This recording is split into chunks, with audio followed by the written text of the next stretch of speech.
3, 2, 1.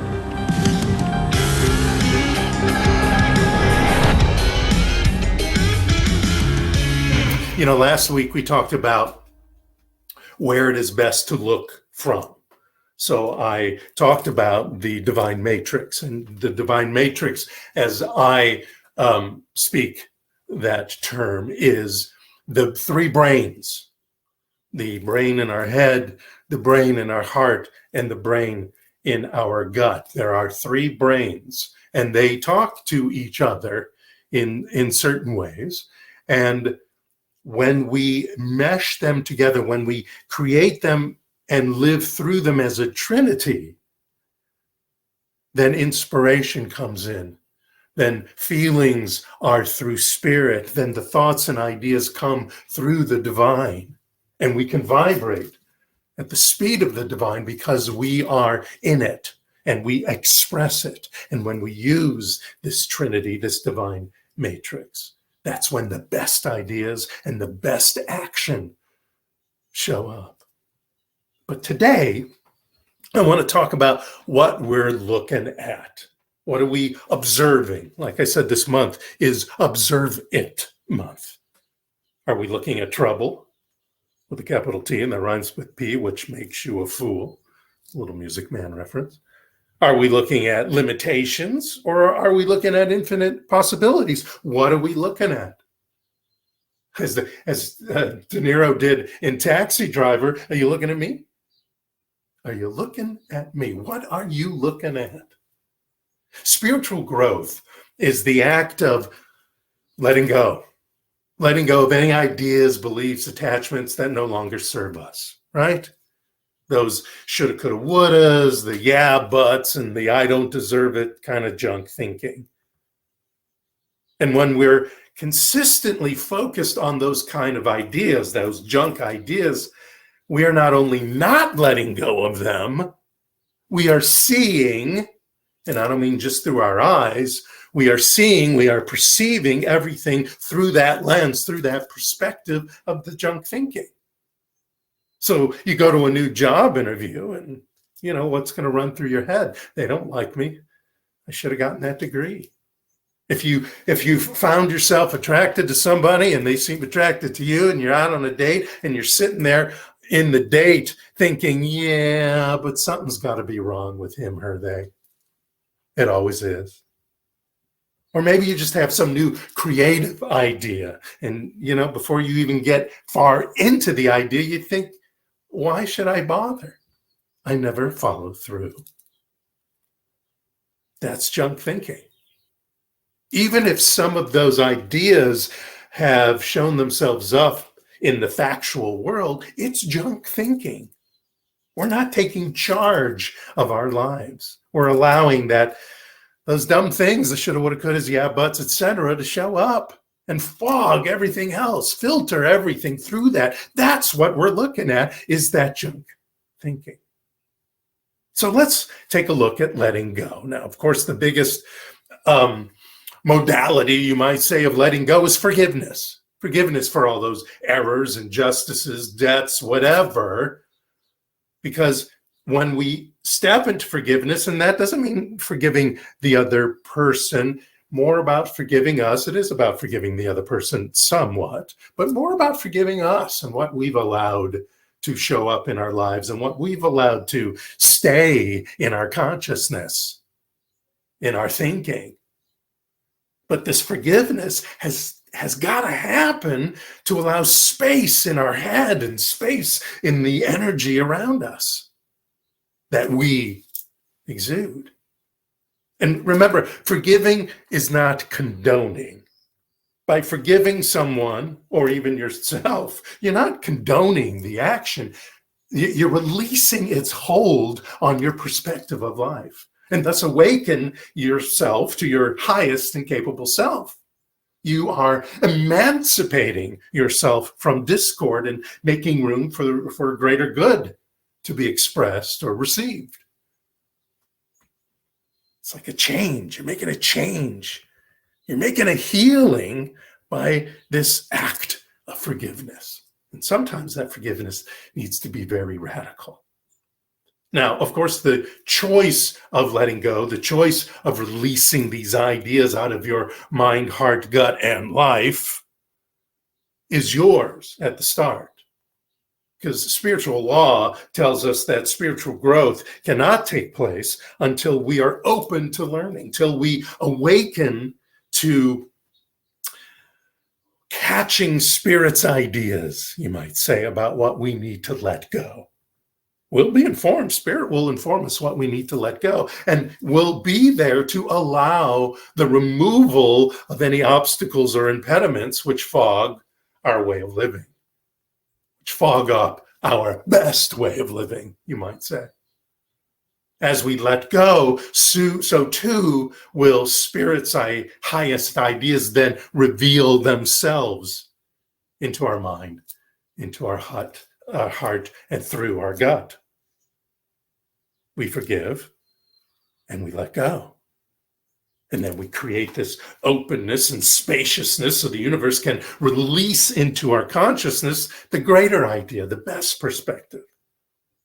So when we look from our divine matrix and embrace Spirit's highest ideas and let go of all those untruths and release into our lives the truth, which is we are perfect, whole, and complete right here and now, no matter what. And we individualize, we are individuations of Spirit, of the divine.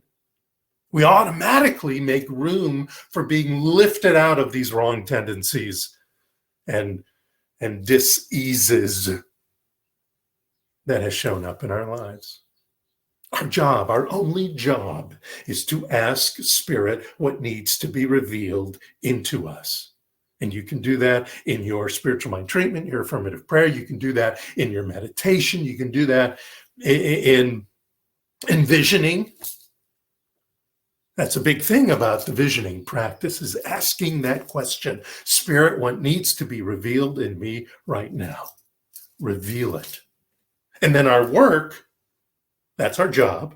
Our work is to be still and listen to the voice within and follow its guidance. You'll know that it's Spirit talking to you because it's constructive. It's something that will better your life and your thinking. Got a question for you. Can we successfully release and let go of beliefs, ideas, and limitations without embracing their replacement? So we're not just getting rid of things, we're replacing those ideas with the best ideas, with Spirit's ideas, with divine ideas. While we may see what to let go and sometimes have to dig deep a little bit, I know I have. I've had to dig deep to let go and release some ideas that were holding me back. What we want to look at is the replacement, what the universe wants to reveal into us. And allow that to happen. You'll hear it. You'll hear it. It'll speak to you somehow. It'll show itself, or you'll actually hear words in meditation. But it'll teach you whatever it says, whatever it's brought forth into your life, whatever red flag it flies in front of you. The biggest thing Spirit will teach you is where your attention goes, energy flows. And manifestation then follows. Where your attention goes, energy flows, and manifestation then follows. So when we put our conscious attention on asking for Spirit's highest vision of what needs to be let go, when we keep our attention on this question long enough, this question of Spirit, what is my highest purpose? What is it I need to do right now, or think, or say, or be? When we keep our attention on that long enough, we receive this visionary insight to what needs to be allowed in, to what needs to be thought from now on, to what we must awaken to. And then we manifest our vision by committing to embrace the consciousness and creative stages of this intuitive information. Embrace it, use it, be it, work it. Your attention goes to the possibilities. Your energy flows from the intuitive divine nature, and your manifestations then come pure and clean without the filter of shoulda, woulda, couldas or other junk thinking. I have an Ernest Holmes quote from you, actually from the Science of Mind book. And he says, ignorance stays with us until the day of enlightenment, until our vision toward the spirit broadens and casts out the image of a no longer useful littleness. The will should hold it in place until the creative genius of the inner life transforms the image of limitation and transmutes it into liberty under law. So are you looking at possibilities or are you looking at limitations? Here's a great story. Have you ever heard of Bethany Hamilton? Bethany Hamilton, at the age of 13, she was a rising surfing star. And she was surfing one day and got attacked by a 14-foot tiger shark. A 14-foot tiger shark. And she lost her left arm. And that, of course, seemingly ended her dream career. She was dreaming of a surfing life. But the great thing about this story is that through a foundation and perspective of faith, she has a lot of religious faith and spiritual faith, and a lot of determination and passion. Of course, the assistance, the foundation from her parents, from her entire family. Within a month after all this happened, she was back on her board. And then within 2 years, it took her a couple of years, but she had won her first national title. At 17 years old, she realized the dream of surfing professionally and is still an active competitor to this day, competing in the World Surf League tour events and other tour events because she goes around and does motivational speaking, et cetera, et cetera. And so she surfs at these events when they're on the beach. In 2016, Bethany beat a 6-time world champion and the top-ranked surfer in the world. How many years later was that? Doesn't say, but isn't that amazing? And then in 2017, she was inducted into the Surfers Hall of Fame. She sees her passion for surfing as a gift from God, is what she said, a gift from spirit, a gift from the universe, however you want to put it. And that's what compelled her to go back to the sport against all odds. What was she looking at? Limitations from the loss of her arm? Or possibilities? She's constantly rewriting those supposed roles of logic, what's possible, and lives her greatest life. She continues to live her greatest life. Her story is dramatized. You can find about her story in the movie Soul Surfer, which is based on the book of the same name, her book. And her personal perspective, other than the dramatized version in that movie, is shown in a couple of documentaries. Heart of Soul is one, Heart of Soul Surfer, and Unstoppable is the other. And she's written other books. She's written like 7, 8 books, I think. One is called Be Unstoppable, and she wrote a children's tale called Unstoppable Me. Do you see a precedent here? Do you see a habit here? Unstoppable is what she calls herself. Unstoppable is what she is looking at. She's looking at being and living unstoppable. A quote from her is, "I don't need easy, I just need possible." Now, while it's not always easy, and I totally get it, to let go of our troubles or give up the things we resent and regret, when we connect what we are looking through with what we are looking at, then we listen to Spirit's highest ideas on what needs to be released and forgiven so that we can live in the present We can look for the things to be grateful for every day. We can set those boundaries we need to protect the important things in our lives, saying no to the excess stuff or doing too much, and aim to use time wisely so that we can include those sweet moments in life. Not be so focused on getting ahead, but being ahead. And those sweet moments in life are most important. And then we see a world, a universe of possibilities. It's our daily choices that determine our outcomes. And with repetition of those daily choices, we'll catch more insights. We'll habitually expand our vision, mission, purpose, our personal one.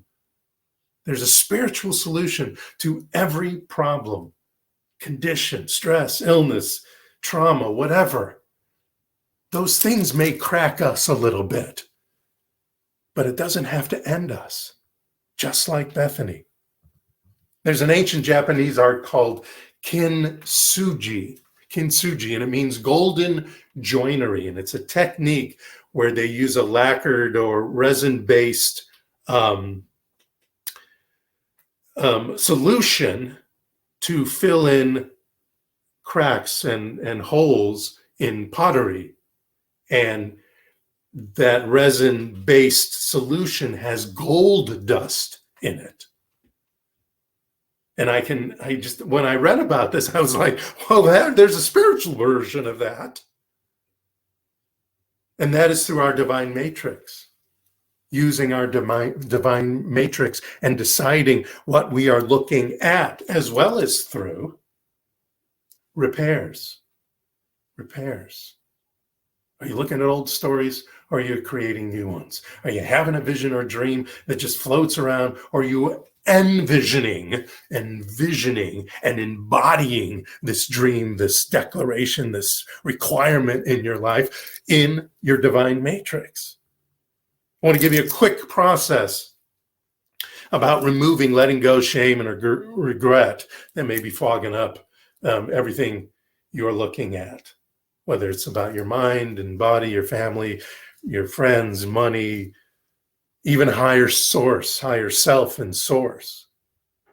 So each piece of shame and regret story has 4 steps, okay? So these are the 4 steps. First, you want to write down, you want to do it with pen and paper. You want to write down a summary of the supposed shame or regret, the story around it. And when did it happen? When did it begin? When did it end? Where did it happen? And what were the deeper consequences of what you did, and how this affected your relationship with yourself, and how it is affecting you now. That's the most important one, this 4th one. What were the deeper consequences of what you did, and how did this affect your relationship with your life, with other people's lives, and your life right now? Now, when you finish writing these down, and it could be a long list or a short list, it matters not. You want to keep this list safe. You don't want to just go around and share it to anyone. But you might find one person to share it with, a counselor, a therapist, a practitioner, a spiritual leader, who you will read this to. Now, I know some of this would be really, really sensitive, and I totally get it. But you want to remind yourself in this action to not allow any justifications to show up. You don't have to give reasons. You're just stating facts. And make sure that the person you're speaking it to is just listening. It is not a time for them to allow any judgment, good or bad, to give any solicited or unsolicited opinions, good or bad. This process is only about communication with a trusted other and being open to letting it go. Because you see, when we are kind of squeaky clean, you might say, of our non-ethical, non-integrous past, whoa, little music jumped in there. When we are squeaky clean of that, we are more open to receiving in a huge way and stepping into our life, living large and free and powerful. It's huge. It's a huge thing, this letting go, this release in this process. I've done it. That's why I know this. I've done it. And just the act of speaking it out loud and releasing it so that the universe can gobble it up, take it away. And then I personally did a spiritual mind treatment to open myself up in this meditation to bring forth Spirit's words. Declare what your new story is right now. Declare it. Are you looking at agitation or are you looking at serenity? Are you looking at a woe is me life or a wow is me life? Are you living in wonder and creativity, remembering the power of you is essential to you, no matter your age? It doesn't matter your age, your gender, whatever. It matters not where you live, how much money you have. You can live a wow is me life. Are you looking at the reflection of a victim or a victor? The pain of any sort of trauma is not necessarily eliminated. I get that in this work. But what it is neutralized and then replaced. It is neutralized. It is not affecting your life anymore. It is just an old story. And as that old story is released and let go, the new story is open to appearing. Are you looking at practicalities or possibilities? Because I can hear some of you saying, well, that's not practical. That's not practical. I just do this. Oh, it worked. When possibilities showed up, new possibilities in ideas, it's the act coming to me, people coming to me showed up. Remove impossible out of your vocabulary, because that we take our options and make the best of them. And the interesting thing is our options are limited only by how we look at things. Become a wiser, stronger, more involved and evolved human being by filling your cup, your mind, your brain, what you want, and allow the instinct from your gut to inform you. Then what you are looking at will be a joyous, rich, succulent, fun, loving, peaceful, happy, and vibrant life. Thank you so much. Namaste.